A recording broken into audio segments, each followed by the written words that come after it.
মুসিবত তিনটা উদ্দেশ্যে আল্লাহ তাআলা বান্দাদেরকে মুসিবত দেন। মুসিবত, পরীক্ষা বা দুঃখ, বেদনা, কষ্ট, এগুলো দেওয়ার আল্লাহ তাআলা তিনটা উদ্দেশ্য থাকে। প্রথম যে উদ্দেশ্যটা, এটা হলো আল্লাহর পক্ষ থেকে বান্দার দারাজাত বুলন্দি করা, মর্যাদা বৃদ্ধি করার জন্য আল্লাহ তাআলা বান্দাকে মুসিবত দেন। এই মুসিবতের মধ্যে আছে আমাদের জীবনের যত পেরেশানি আছে সব এটার মধ্যে শামিল। কত মুসিবতে পড়ি, নিজেরা অসুস্থ হয়ে পড়ি। কত ধরনের অসুস্থতা আছে, হাসপাতালগুলোতে যাইলে দেখা যায় যে কত ধরনের অসুস্থতা আছে। রাস্তায় ভালো চলতেছি, হঠাৎ অ্যাক্সিডেন্ট। আরো মুসিবত আছে রিজিকের পেরেশানি, আত্মীয় স্বজনের পেরেশানি, আত্মীয় স্বজন মানে ঠকায়, এমন আছে না, ঝগড়াঝাটি, এগুলো মুসিবত। সন্তান কথা শুনে না, স্ত্রী কথা শুনে না, এগুলো মুসিবত, এগুলো পরীক্ষা, এগুলো বিপদ। আবার সন্তানাদি হয় না, আল্লাহ তাআলা সন্তানাদি দেন আবার নিয়ে যান, হয় না, এগুলো মুসিবত, এগুলো পরীক্ষা। এগুলো দেওয়ার তিনটা উদ্দেশ্য থাকে। প্রথম উদ্দেশ্য হলো বান্দাদের মর্যাদা বৃদ্ধির জন্য। আল্লাহ চান বান্দাদের মর্যাদা বৃদ্ধি পাক। যেমনটা আম্বিয়া আলাইহিস সালামদেরকে আল্লাহ তাআলা মুসিবত দিয়েছেন। হাদিসের মধ্যে আসছে আশাদুল বালা আল আম্বিয়া সুম্মাল আমসাল ফাল আমসাল। সবচাইতে বেশি মুসিবত আসছে হলো নবীদের উপর, সবচাইতে বেশি। এরপরে যারা নবীদের কাছাকাছি তাদের, এভাবে পর্যায়ক্রমে। হাদিস দ্বারা বোঝা যায় কি মুসিবত নবীদের সবচাইতে বেশি। যেরকমটা আমরা যুগ যুগিতে দেখি, ইব্রাহিম আলাইহিস সালাম কত মুসিবতে পড়ছেন, আগুনে পড়ছেন।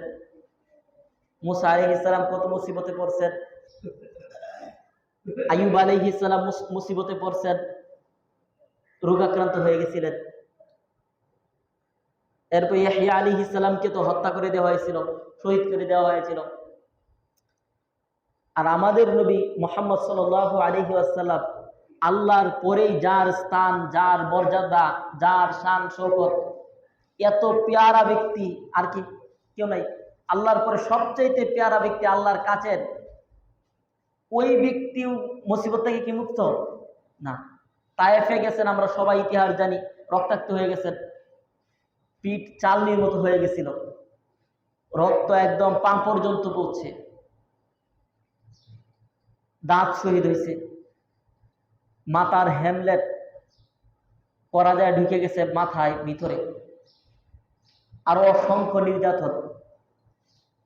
নবীজি সাল্লাল্লাহু আলাইহি ওয়াসাল্লামকে হত্যা করে ফেলার জন্য ঘরের চতুর্পাশ কাফেররা বেষ্টনী দিয়ে ফেলেছে। নিজের মাতৃভূমি, নিজের জন্মভূমি, বাড়ি ঘর, আত্মীয় স্বজন সব কিছু ছাইরা মদিনায় চলে যাইতে হয়েছে। নিজের বাড়ি, নিজের জমি, যা কিছু আছে সব রাইখিয়া রাত্রে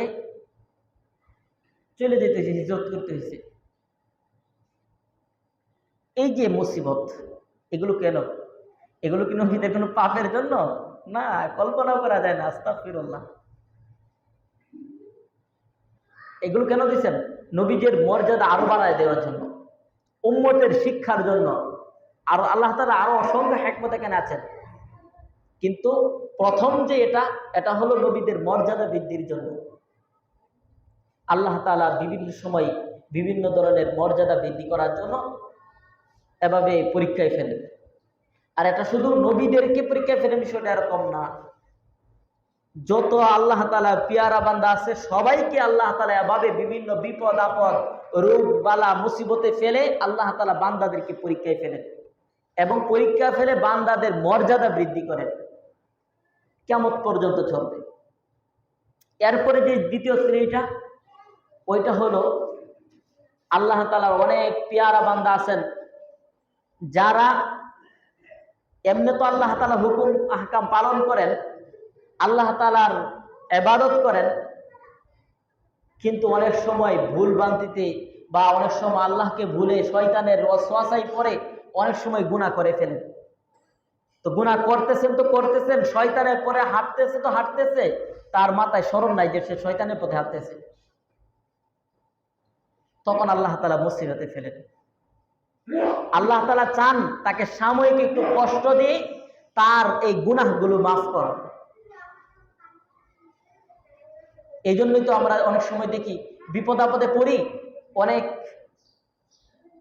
অনেক কিছু আল্লাহ তাআলা ইবাদত করার আমরা মান্যত পর্যন্ত করে ফেলি, করি না? তো এই যে মান্যত করে ফেলি, এটা কি কেন? আল্লাহর কথা স্মরণ হয়েছে এই জন্যই তো। বিপদে পড়লাম, আল্লাহর কথা স্মরণ হয়েছে, এজন্য মান্যত করি, প্রতিজ্ঞা করি যে আর জীবনে নামাজ কাজা করব না, আর কোনো গুনাহ করব না, রোজা রাখবো, মসজিদে দান করব।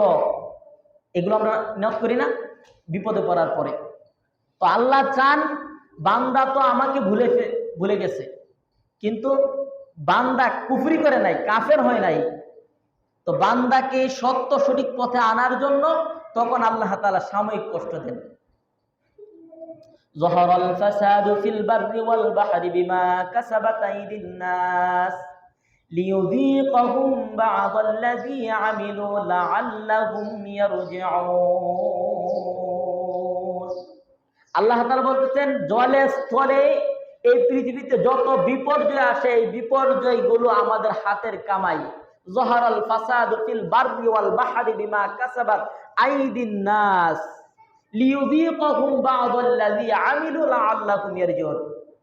আর আল্লাহ তাআলা কত অপরাধমূলক কর্মের শাস্তি দেন, আর এই শাস্তিটা এজন্য দেন লাআল্লাহুম ইয়ারজিউন, হয়তো সে এই শাস্তির মধ্যে পড়ে সে পাপের পথ থেকে ফিরে আসবে। ইয়ারজিউন,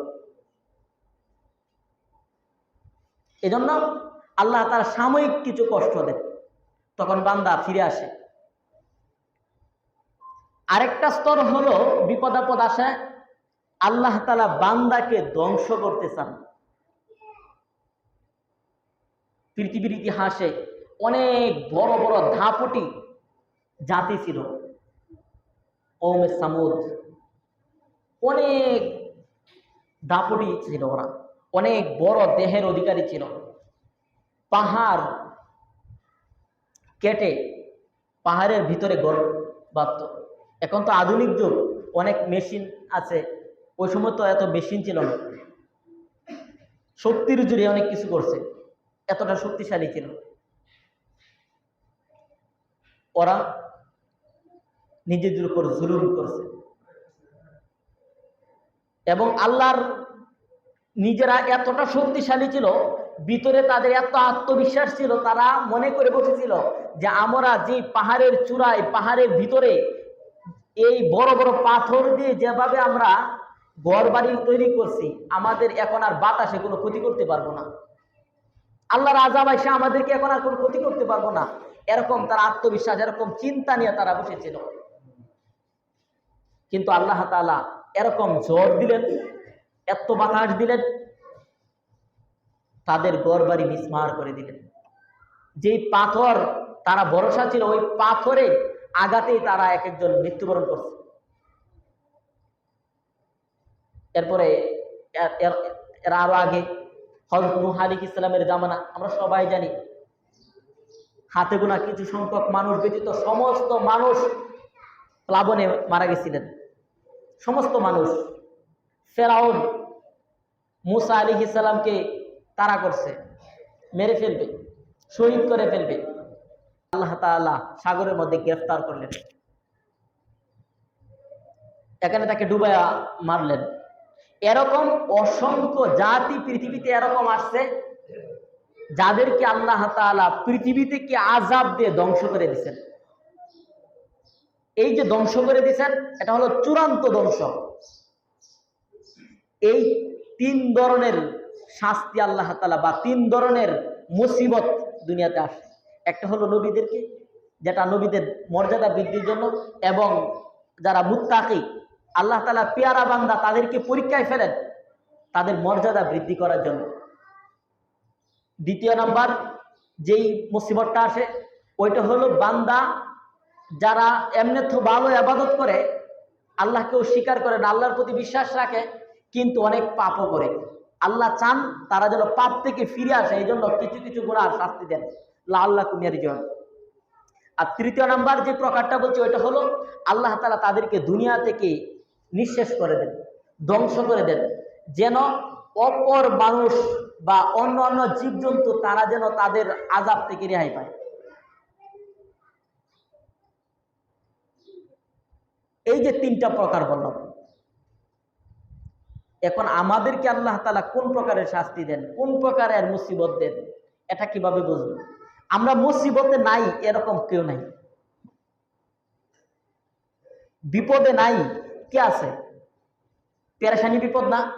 কে পেরেশানিতে নাই? রিজিকের পেরেশানিতে আছি, সন্তানাদি কিভাবে মানুষ করতে হবে এই পেরেশানিতে আছি, আরো কত ধরনের পেরেশানিতে আছে, রোগবালায় আছি, অসচ্ছলতার মধ্যে আছি, মান সম্মান, শত্রুতা, শত্রু আছে না আমাদের? আছে তো। এইরকম আমরা, মোট কথা আমরা এই মুসিবত থেকে কেউ মুক্ত না, সবাই মুসিবতের মধ্যে আছি কম বেশি। তো আমরা যে মুসিবতের মধ্যে পড়লাম, এই মুসিবতটা কোন তরিকার? এটা কি প্রথম তরিকার, নাকি দ্বিতীয় তরিকার, নাকি তৃতীয় তরিকার? কোন তরিকার মুসিবত? তৃতীয় তরিকার, এটা এভাবে বলা যাবে না। এটা কোন তরিকার, এক একজনেরটা এক এক তরিকার হইতে পারে। এটা আমরা কিভাবে বুঝবো? বুঝার একটা পয়েন্ট আছে। আল্লামা আব্দুল কাদের জিলানী রহমতুল্লাহি আলাইহি ওনার কাছে প্রশ্ন করছে যে শায়েখ, আমরা তো অনেক ধরনের মুসিবতে পড়ি, মুসিবত তো অনেক রকমের আসে, কিছু মুসিবত তো মর্যাদা বৃদ্ধির জন্য আসে, কিছু মুসিবত তো আমাদেরকে সাময়িক কষ্ট দিয়ে সত্য পথে ফিরিয়ে আনার জন্য আল্লাহ তাআলা দেন, আর কিছু তো আল্লাহ তাআলা ধ্বংস করার জন্য দেন। তো আমরা যে মুসিবতে পড়ি বা পড়ছি, এই মুসিবতগুলো কোন ক্যাটাগরি? তখন আব্দুল কাদের জিলানী রহমতুল্লাহি আলাইহি একটা পয়েন্ট বলছেন। এটা হলো, বলছেন যে তোমরা যখন বিপদে পড়ো, বিপদে পড়ার পরে তোমরা দেখো তোমরা কোন হালতে থাকো, তোমাদের অন্তরের হালত কি। যদি তোমাদের অন্তরের হালতটা এরকম হয় যে বিপদে পড়ছো, বিপদে পড়ার পর আরো আল্লাহর কাছে শুকরিয়া আদায় করতেছো, বলা বলি করতেছো, আল্লাহ আলহামদুলিল্লাহ, তুমি তো আমাকে ভালোই রাখছো, হ্যাঁ বিপদে দিছো, একটু অর্থনৈতিক অবস্থায় খারাপ দিছো, সন্তান একটা আসিল তুমি নিয়ে নিছো, এরপরে মোট কথা যে বিপদগুলোতে পড়ি, যে এই বিপদে তো পড়ছি, এগুলো দিছ, আমাদের চাইতে তো আরো বেশি বিপদে আরো অনেক মানুষ আছে। এই অন্যের বিপদের দিকে তাকায় আর নিজের বিপদটাকে ছোট করে দেখে আল্লাহর শুকরিয়া আদায় যারা করবে, আব্দুল কাদের জিলানী রহমতুল্লাহি আলাইহি বলেন বুঝতে হবে যে ওই ব্যক্তির বিপদ আপদটা আল্লাহ তাআলা দিয়েছেন তার মর্যাদা বৃদ্ধি করার জন্য। আর দ্বিতীয় নম্বরে, যদি বিপদ আপদ আসার পরে যদি এরকম হয় যে আল্লাহ এই দুনিয়ায় বুঝি আমারে ছাড়া আর কাউরে তুমি দেখলা না, আছে না? বিপদে পড়ার পরে বলে যে আল্লাহ ছাড়া, আল্লাহ আমারে ছাড়া দুনিয়াতে আর কাউরে দেখলো না, যত বিপদ যত মরণ সব আমারই আল্লাহ দেয়। এরকম কিছু মানুষ আছে না? এমন তো মানুষ শুনছি আল্লাহকে গালি দিয়ে বসে, আল্লাহর মারে দিলে গালি দিছে। আমি এমন বক্তব্য শুনছি, আল্লাহ তো মা নাই, আল্লাহ তো বাবা নাই, আল্লাহ তাআলা আল্লাহ, আল্লাহর কোনো সন্তানে দিও নাই, আল্লাহ কারো কাছ থেকে জন্ম হন নাই, আল্লাহ তাআলা আল্লাহ তাআলা কাউকে জন্ম দেন নাই, আল্লাহ তাআলা সৃষ্টি করছেন, মানে আল্লাহ তাআলা কোনো সন্তান আদি নাই, আল্লাহ তাআলা আছেন তো আছেন চিরঞ্জীব, আল্লাহ তাআলার কোনো শুরু নাই। তো কি বলছিলাম, তো এমনও মানুষ দুনিয়াতে আছে যারা আল্লাহকে গালি দিয়ে বসে। আব্দুল কাদের জিলানী রহমতুল্লাহি আলাইহি বলেন, যদি এই কোয়ালিটির যদি কেউ হয়, বিপদে পড়ার পরে সে আল্লাহর পক্ষ থেকে সে নিরাশ হয়ে ফেলে, তাহলে বুঝতে হবে তার এই বিপদ আপদটা ফেরাউন হামান কারুনরে যে বিপদ আপদ আল্লাহ দিছে, ওই বিপদ আপদ এটা মানে ধ্বংস করে দেওয়ার জন্য এই বিপদ, এটা তার ধ্বংসের বিপদ। আর আরেকটা যে বিপদ আপদ, আব্দুল কাদের জিলানী রহমতুল্লাহি আলাইহি বলেন যে বিপদ আপদ আসার পরে সে ধৈর্য ধরে, শুকরিয়া আদায় করতে পারে না, কিন্তু ধৈর্য ধরে, একদম নিরাশও হয় না, আবার শুকরিয়া আদায় আসে না, কিন্তু ধৈর্য ধরে নিজেকে কষ্ট অনুভব করে আল্লাহর নিকট বারবার ক্ষমা চায়, বারবার আল্লাহ তাআলার কাছে যেন বিপদ থেকে মুক্তি দান করে, এই জন্য বারবার কামনা করে। আব্দুল কাদের রহমতুল্লাহ বলেন, এটা হলো বান্দা যে গুনাহ করছে ওই গুনাহ থেকে ফিরে আসার জন্য আল্লাহ তাআলা তাকে বিপদ দিয়েছেন।